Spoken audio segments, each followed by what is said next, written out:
that's the fun of vaping.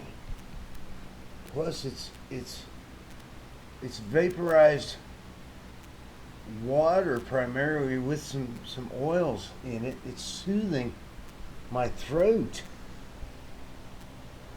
The the tobacco, my body's saying, God dang, it has no attraction to the American Spirit tobacco that's sitting in front of me. My throat is begging me to vape and suck on cough drops. This is very cool to have the flexibility to take a break and do this in segments. You know, what's the insistence that we do this in one solid 1 hour segment? I feel like I want to string together a bunch of segments between midnight and 3 in the morning that maybe add up to an hour. An hour feels like a good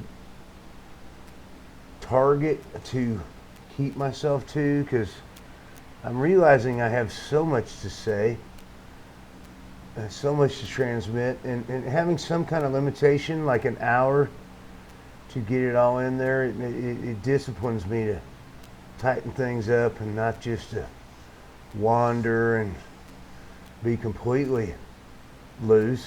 And I mean, it's a weird combination of spontaneity, but with a little bit of time restraints thrown in there. I don't know.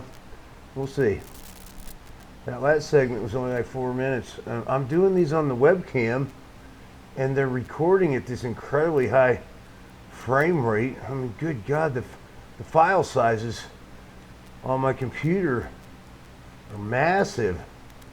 Like that first one I did, it was 20 minutes or 25. It was like, it took an hour to get that up on my YouTube channel. I'm like, wow, but it's good. I don't know. I'll see. I love high def.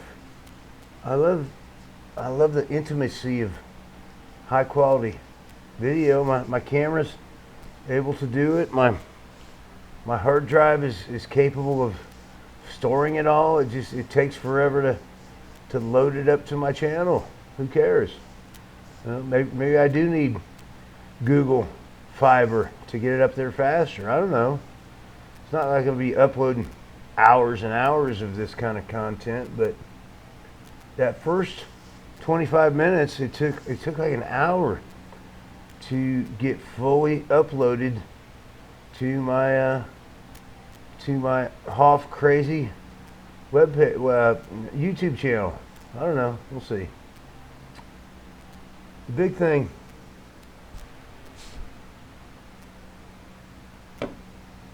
and I only did a little 4-minute hit, and I felt the need to move on.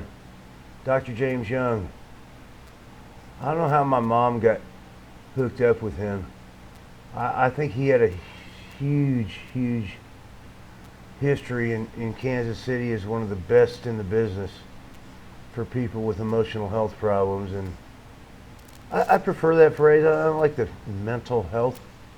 Call it whatever you like. I've got an emotional health problem. You know, my emotional health is we all struggle with our emotions. Emotions are intense, and a lot of us have bad habits in regards to our emotions. And what I loved about Dr. Young, I was very into fundamentalist Pentecostal religious movement at the time. Very big on using good, bad, right, wrong. Dr. Young refused to use those terms. Yeah, he didn't say it explicitly, but he always said about my behaviors, something I might be doing that sounds healthy or unhealthy.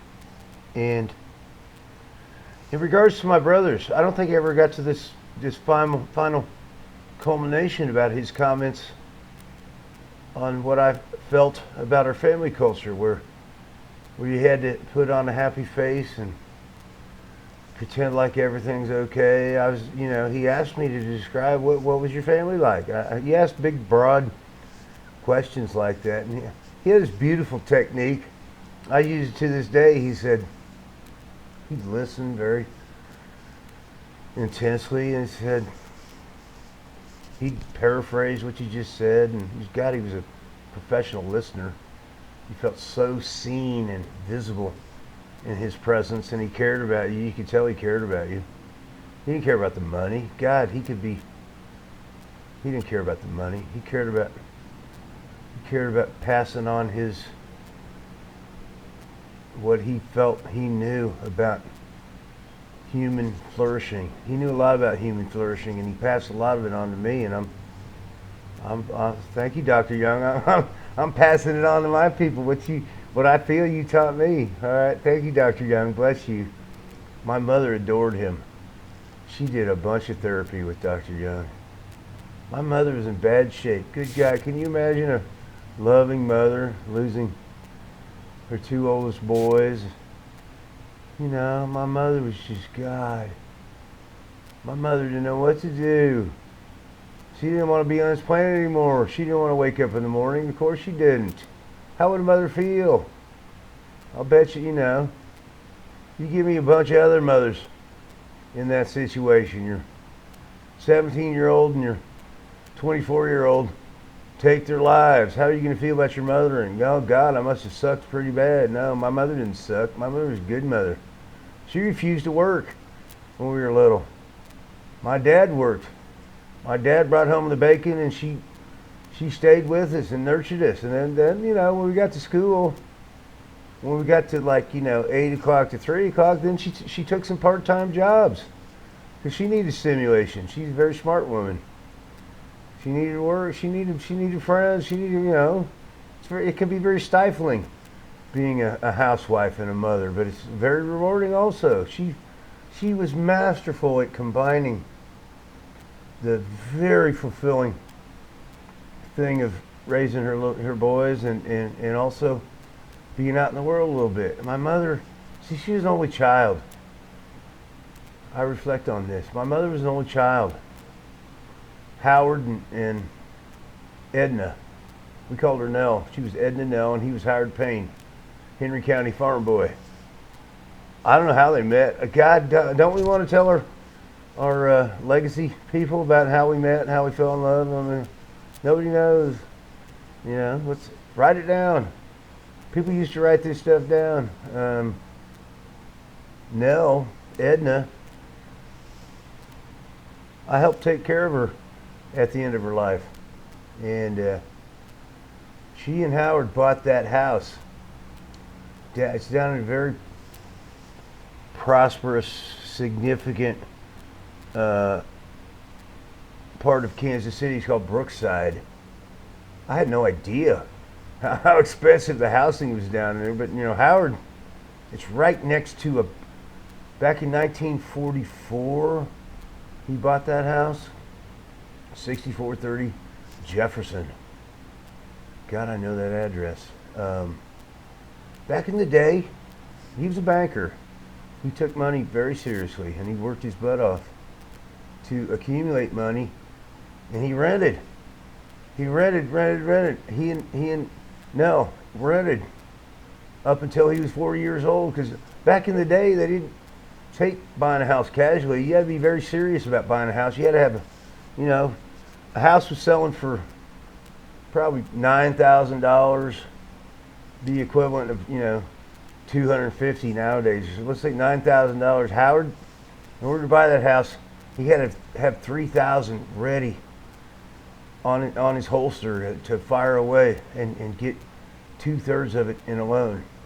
That's how they did it. That was very standard in housing loans. Now it's gotten very, I don't know. Who knows what's good and bad, but I love home ownership. It's very cool, but it's pluses and minuses. So Howard bought that house, God, and it was 1 block away from the preeminent Southwest High School, right there on Laurel Road. It was, God, there's so many high achievers came out of Southwest High School back in that day, in the war days. My mom was My mom was smart. God, she studied and she graduated high school at 16. I think she was like 14, 13. They moved into that house and she went to Southwest and she's flourished. She's an academic. My mom's so smart. And she's the only child of Howard and Nell. Only child. My mom was born in 1931. I think Howard and Nell got married, and they didn't have Patricia Ann Cameron until way later, because they got married, and then Nell worked her butt off to help Howard go through law school and stuff. Just so you know, very romantic. Howard was an ambitious farm boy. I got dreams, and Nell jumped onto those dreams, and Howard's heart was exploding with, I want to be a big city slicker, fancy guy. I don't think he wanted that. The heart is usually doesn't even know. It just wants to know what it feels like. Okay, you don't even know why am I screaming to go do that? And it's not about owning stuff. It's about experiencing the feeling of something. I'm thinking about all these fancy cars that are going to be up at the Gumball, and I might talk about that, but the fancy cars, and I've never been a car guy, but I watched that warm-up they did, and the sounds they make.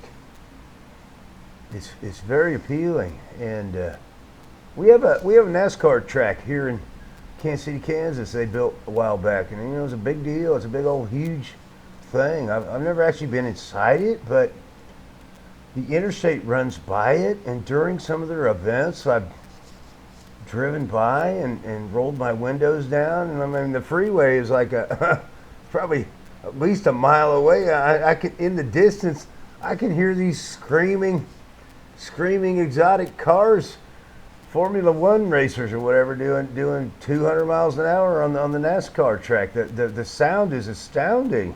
And I'm a mile away, and it feels pretty loud with my window open in the car. So I'm expecting to be wearing earplugs up at Gumball. Let's stop for a second.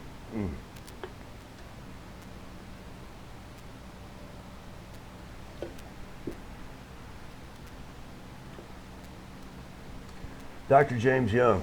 I spent a lot of time with him. I was embarrassed. I felt bad. Back in the day, he was top of the line, full price, and no insurance was paying for. My parents are blue collar people basically, but they're frugal. God dang, I think my parents saved for every dollar they earned, and my mom didn't work, and then she did work, and when they were first married, before they had a family, my mom was a school teacher, and my dad my dad loves to work. He's a blue collar guy though. He thought he might like management, and he experimented with it, and he hated it, and he said, he's hands on. God, my dad, he's a craftsman on every level. So much admiration for my dad's, and I'll criticize him. He was a little too perfectionistic. He couldn't let it go sometimes. I said, Dad, excellent is enough sometimes, and especially as he got older, he got a little early onset dementia, and it made him even more lovable as he got older. God, he's a lovely man. And his dad, Franz Frederick, I brought him up. Franz Frederick was his father. He didn't get along with his father. He couldn't stand his father. I'm sure it's very complicated. I don't know the whole story, but Franz Frederick, he's a renegade of the family. He was living over in Denmark, spoke Danish. He's a Dane. Franz Friedrich Haas. His mom died. He was like 13 or 14, and his mother died, and his dad was lonely. I think he had a couple sisters, and Dorothy. I don't know as much as I want to know about Franz Frederick. His dad remarried some witch. That's what it sounds like. I don't know. His dad remarried some woman that Frank was uncomfortable with. So I can't remember his dad's name. His dad had a little general store or something right there in Copenhagen. He's a merchant, or that's back in that time. We're talking 1910. Merchants were kind of the upper crust. He had a store. He had some assets to back up his entrepreneurship. He ran a store, general store, and who knows what's true, what's not true. My dad heard 14 different stories of what really happened, but the one I think did happen is Frank, Grandpa, we called him Granddaddy. He got so fed up at 15 years old with his new stepmother. I can't stand her. I gotta get out of here. And he was like running the cash register at the general store. And it's like the end of the day or something. And his imagination went crazy. He said, "Oh my God, there's I don't know. I don't know what currency Denmark was using back then. Let's pretend it was something we can relate to. It was holy crap. There's $1,400 in the till right there. What if there's a ship leaving for New York at 6 hours from now. What if I took this $1,400 and went down to the ticket office? I could be in New York in 2 weeks and exploring America." And that's what happened. He cleaned out the till. He took that $1,400. He went down to the ticket office and that's the way you got around back in the day. You did it by ship, and it took you 2 weeks to cross the Atlantic Ocean on a ship, or maybe 10 days. I don't know. There's some fast ones, but yeah, that's what he did. I found his ship manifest. I found his name, Franz Frederick Haas. And he lied about his age. He was 15, but I think he fudged and said he was born in 1899. I think he fudged and said he was born in 1902 or something. But he's in that ship register. Check out, the United States has incredible records of your forebears, the people that came before you. So, all right, we're gonna stop. You guys are cool. God, I love talking to you.